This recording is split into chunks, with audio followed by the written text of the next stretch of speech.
si Orly Gutesa na pinag-usapan natin kahapon. So ito po ay controversial. Oo. So kasi lumalabas na sa surprise witness. Oo. At talagang viral po ito ngayon dahil parang sinasabi kino-coach daw ng isang senador. Si Senador Marcoleta, wag na tayong magsabi kasi yun naman talaga yung usap-usapan. Dahil yung affidavit daw ay mas kabisado pa daw ni Senator Marcoleta kesa kay Orly. Naalala ko kasi binabasa niya, 'di ba, yung affidavit niya. Sabi ni Senator Marcoleta, teka lang, meron kang na-miss diyan eh. Ito, ano natin ha? Ipakita natin para sabihin hindi naman kami nag-iimbento. Ito po yung nangyari.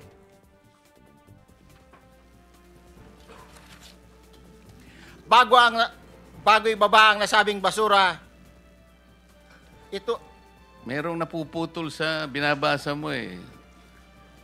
Huwag kang magmadali. Huwag kang magmadali. naputol na.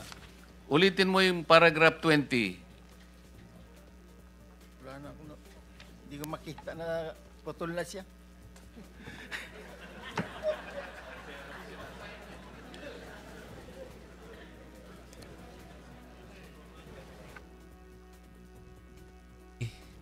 So, ang gusto namin ipunto doon na, surprise witness siya.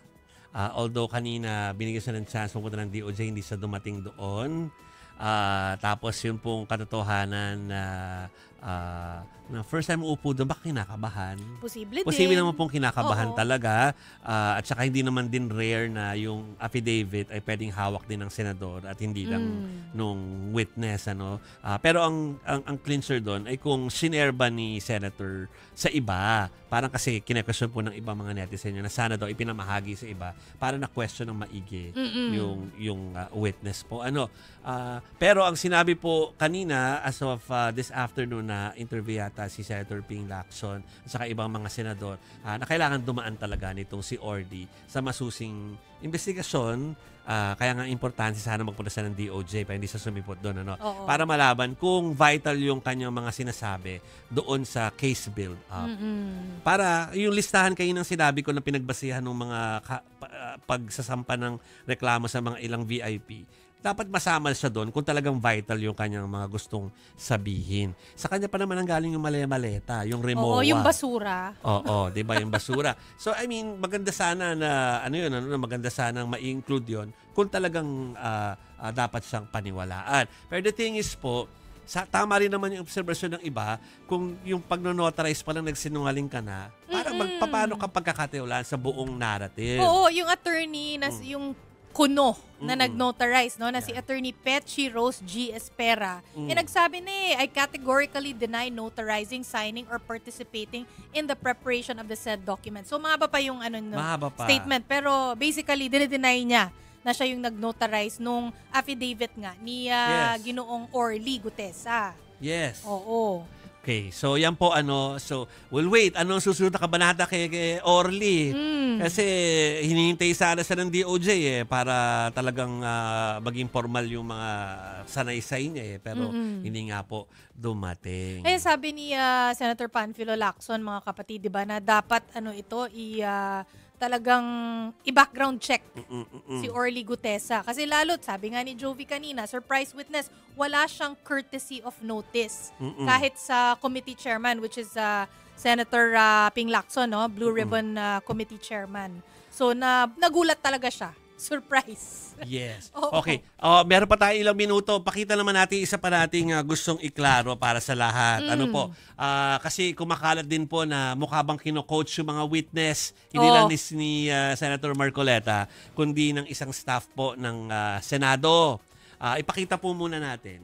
Oo. Ano ba kasi yun? Bakit kasi may galawang... Ilang beses po kayo mag-deliver doon sa 42 Forbes sa sinasabi ninyo? Bakit po nilaman na bahay po ni Speaker yun? Sino po nagsabi? Based doon po sa pa-deliver ng i-deliver sa bahay ni Speaker. Sino nakakaalam? Si Paul at saka si Mark? Yes, Your Honor. So, dinadala po kayo doon sa bahay ni Speaker? Yes, Your Honor. Ilang beses po kayo nagde-deliver ng pera po doon? Simula po nung pag-start ko doon is ang actual ko pong deliver is 3 beses, Your Honor. 3 beses? Yes, Your Honor. Sa isang delivery, ilang maleta po ang dinideliver niyo doon sa 42 Forbes? Yung sa 42 Forbes, sir, Your Honor, yung sa nakuha naming 46 doon sa Bali noon, Oo.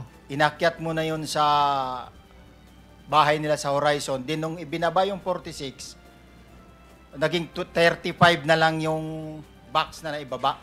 Dinala sa... Okay. So sabihin lang namin kasi nakita ng sumisenyo si Mr. Kimbo Oo, no. eh. Si ano yan si Sir Rudy Kimbo po ng Senate Blue Ribbon Committee. Veterano na po yun doon. Siguro nagko-cover pa ako sa Senate nandun na po yan. Hindi po siya sumisenyas o para i-coach yung witness. Kasi naalala niya po sa kanyang sarili na natanong na kasi ng ibang senador yon. At ang sagot doon ay 3.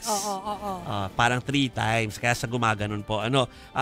Kasi parang, syempre, baka hindi na-monitor ni Senator Erwin, yung kung nasabi na yung tanong na yun kanina. No? Pero kaya po, ganun ang reaksyon niya. It's not about coaching po.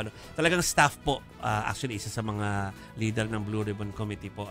Ito pong si Attorney Rudy Kimbo po, mga kapatid. Yung pong matanda na nasa likod po ng mga senador kapag ka po merong Blue Ribbon Committee. Yan yung naka-face mask. So pag nakita nyo po yun sa inyo pong feed, kung kaya nyo itama yung kaibigan nyo, itama nyo po. Hindi po yun coaching, kundi 3 times na kasing nasasabi at natatanong. Kaya instinct na lumabas sa kanya na mag-3.